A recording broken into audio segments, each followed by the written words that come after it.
Buenas! Neste vídeo iremos falar sobre as principais métricas utilizadas em segmentações e detecções de objetos. Se você já se deparou com termos como Intersection Over Union ou Aberrant Precision em papers, ou códigos de grandes implementações, mas ainda não entendeu completamente o que eles significam, não se preocupe. Iremos buscar resolver este problema neste vídeo, pois eles são extremamente importantes e utilizados neste segmento. Não iremos deixar nada passar, vendo tudo em detalhes para que possamos interpretar os resultados e conseguirmos tomar as melhores decisões. Mas antes de começarmos, preciso ressaltar que existe outro vídeo no canal falando de métricas básicas da inteligência artificial, e muitas delas são aplicáveis neste segmento. Inclusive, será necessário saber de matriz de confusão e o que é Precision e Recall, que são explicados lá. E não irei explicar novamente em detalhes neste vídeo.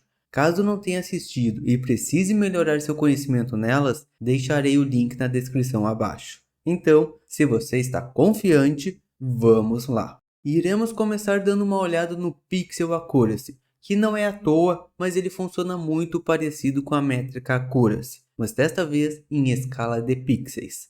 Inclusive, possui exatamente a mesma fórmula, calculando a quantidade de pixels corretos de cada classe, dado a quantidade de pixels da classe. E aqui também temos o Mean Pixel Accuracy, que iremos falar mais para frente. Esta métrica não é frequentemente utilizada, até por causa de suas limitações, mas acredito que seja interessante compreendê-la, já que estamos neste segmento. Vamos supor, para facilitar os cálculos, que temos uma imagem com 3 classes, contendo exatamente 1000 pixels de cada uma delas, sendo elas classe A, classe B e classe C. Como vimos em outro vídeo no canal, a segmentação de imagens gera uma máscara para cada classe. Então, neste cenário, vamos dizer que temos os seguintes resultados nas classificações dos pixels, tendo na primeira coluna os pixels classificados corretamente, na segunda e terceira os pixels classificados errados, e na quarta as classificações corretas, que não pertencem à classe. Calculando o Pixel Accuracy, que consiste da acurácia individual de cada classe, teremos os seguintes resultados. E aí que entra a nossa tão querida média, para simplificar os nossos resultados. Pois imagina criar uma tabela contendo as acurácias para cada uma das classes. Em resumo, podemos somar todos os pixels Accuracy e dividir pela quantidade de classes, que neste caso são 3, para termos o Mean Pixel Accuracy, que neste caso é de 92,3%. Show! Agora que você sabe o que é o Pixel Accuracy, vou te dar um exercício. Se tivermos, por exemplo, esta imagem como entrada e nosso objetivo é detectar os navios, e nas avaliações que realizamos após o treinamento, vermos que nosso modelo está tendo um Pixel Accuracy de 99% de acerto. O que você irá me dizer? Podemos terminar nosso trabalho por aqui e enviarmos nosso modelo para a produção?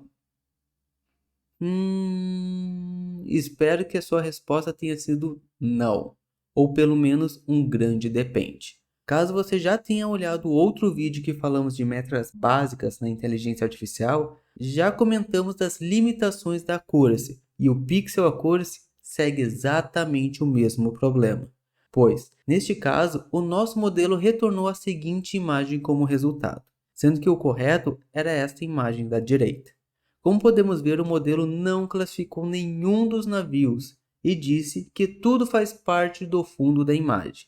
Apenas para ter uma noção maior, este é o número de pixels do fundo e este outro pertence à classe navio, o que mostra o alto desbalanceamento entre as classes, o que em muitos casos na segmentação e detecção de objetos é normal. E estas são as nossas classificações. Temos os resultados de cada uma das classes com a porcentagem do Pixel Accuracy individual para elas, e logo em seguida a média. Ou seja, temos praticamente 100% para ambas as classes, mesmo o modelo sempre retornando uma imagem com tudo classificado como fundo.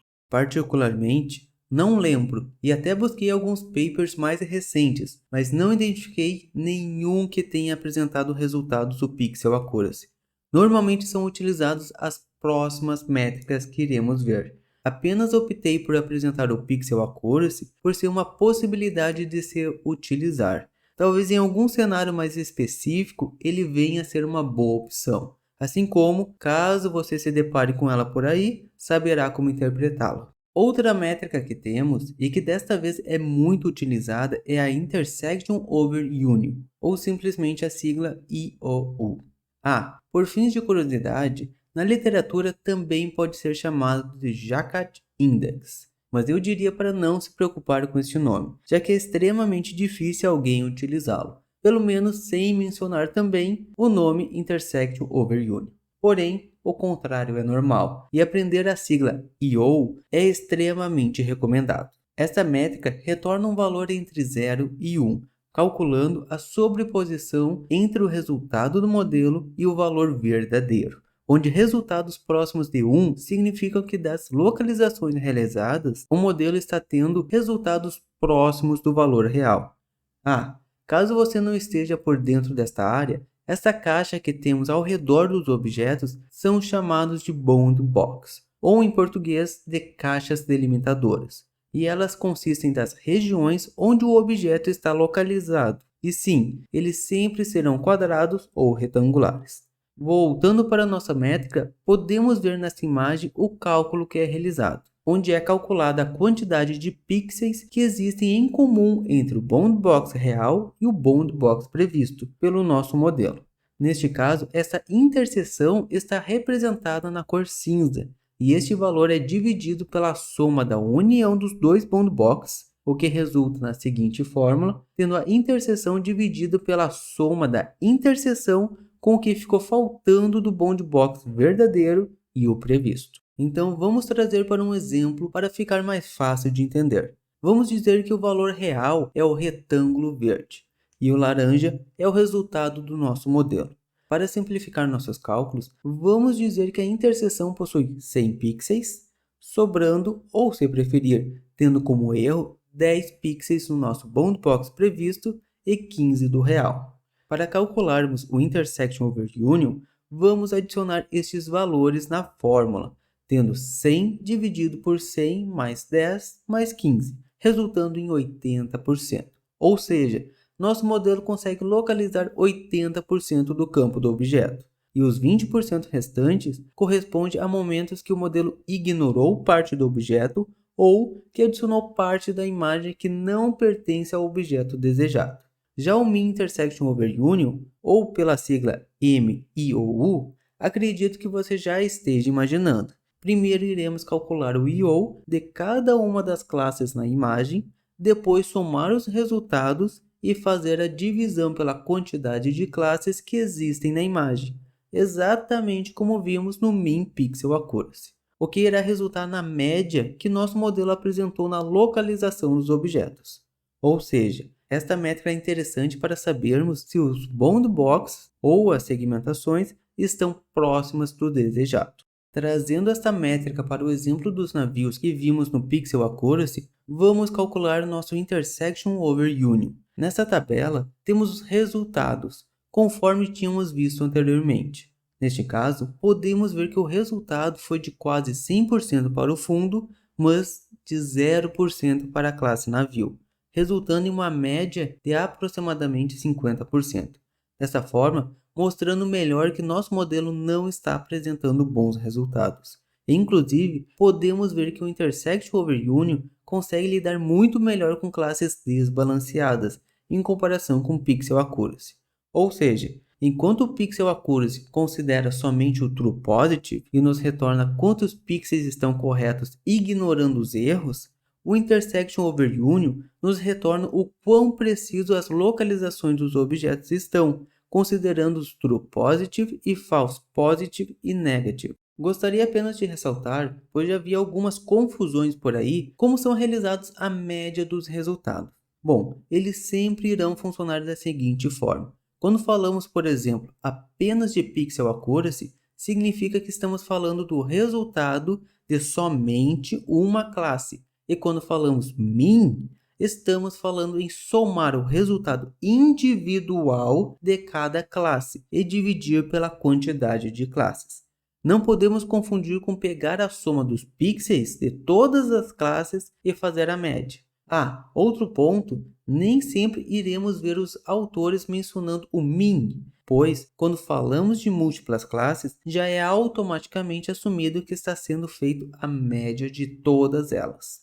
Caso você tenha entendido completamente o funcionamento do I/O, saiba que ao mesmo tempo você já praticamente entendeu o Dice Coefficients. Inclusive, se compararmos as fórmulas de ambos, podemos ver que são iguais, com exceção apenas na multiplicação por 2 nos True Positive.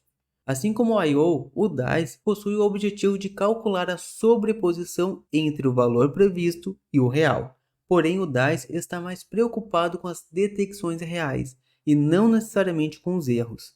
Vamos trazer para o exemplo com a classe A, que vimos anteriormente. Inclusive, podemos comparar o resultado do I/O. Nesta coluna temos o resultado do I/O e nesta outra do Dice. Até para melhorar, vamos adicionar mais resultados de outras classes. Algo que já podemos ver é que o Dice é mais otimista, já que multiplicamos os resultados positivos por 2.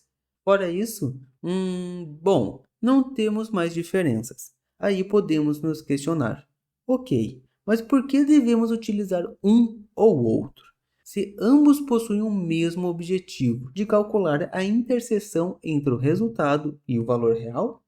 Bem, a resposta não é tão simples assim. Depende do contexto. Vamos dizer, por exemplo, que estamos em um carro autônomo e que o sistema detectou um objeto na frente e será necessário desviá-lo. O que é mais importante nesta situação? Apenas saber que existe um objeto ou saber o tamanho exato do objeto? Bom, eu diria que saber o tamanho do objeto é igualmente importante em relação a saber que ele existe, já que se na detecção falarmos que o objeto é menor do que ele realmente é, o carro poderá não desviar o suficiente e colidir com o objeto. Por esse motivo, normalmente nesses cenários são utilizados o I/O, já que seu cálculo prioriza igualmente as detecções positivas e negativas. Ou seja, tanto a detecção do objeto quanto o tamanho do objeto. Agora, podemos imaginar este outro cenário, onde temos um sistema de detecção de anomalias em ultrassons. Aí te pergunto, o que é mais importante? Saber que existe uma anomalia ou o tamanho exato da anomalia?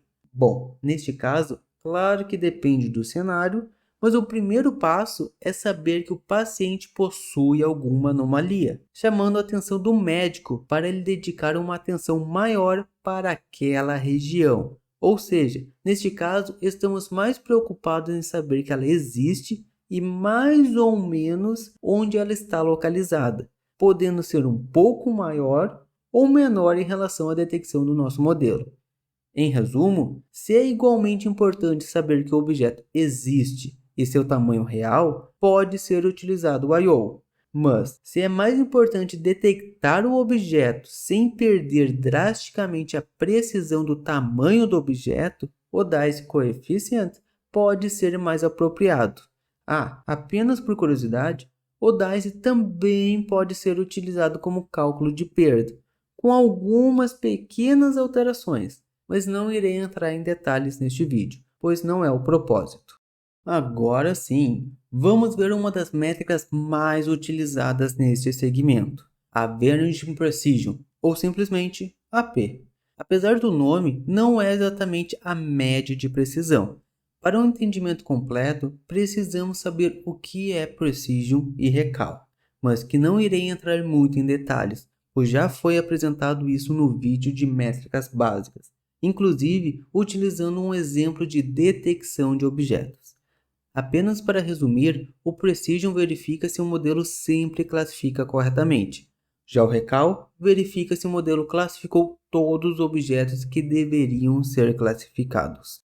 Para entendermos esta métrica, vamos utilizar um exemplo do Jonathan Rui, com algumas leves alterações. E sinceramente, não é uma métrica fácil de entender, já que possui diversas etapas e necessitam de conhecimento de diversas métricas. Então, muita atenção nesta hora e vamos começar.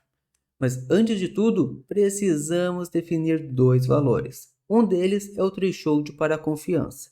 Neste caso, iremos dizer que somente os bound box com confianças acima de 0.5 serão considerados. E para este exemplo inicial, iremos considerar um I/O maior ou igual a 0.5, como sendo um true positive.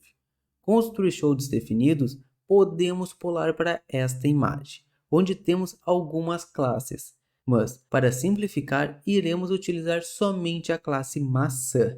Podemos começar vendo que temos 5 maçãs. Inclusive, alguns boundboxes classificaram regiões erradas. Sabendo disso, vamos calcular o precision e o recal. Porém, aqui o nosso objetivo é o averaging precision. Então, iremos realizar esses cálculos de uma forma um pouco diferente. Nesta tabela, iremos adicionar em cada linha cada uma das detecções e vamos somando os resultados nas linhas inferiores. Ressaltando que essas detecções serão ordenadas pela confiança em ordem decrescente. Então, vamos lá. Começando pela primeira detecção, que é um true positive, o que irá resultar em um precision de 1 e recal de 0.1, já que calculamos considerando as maçãs existentes.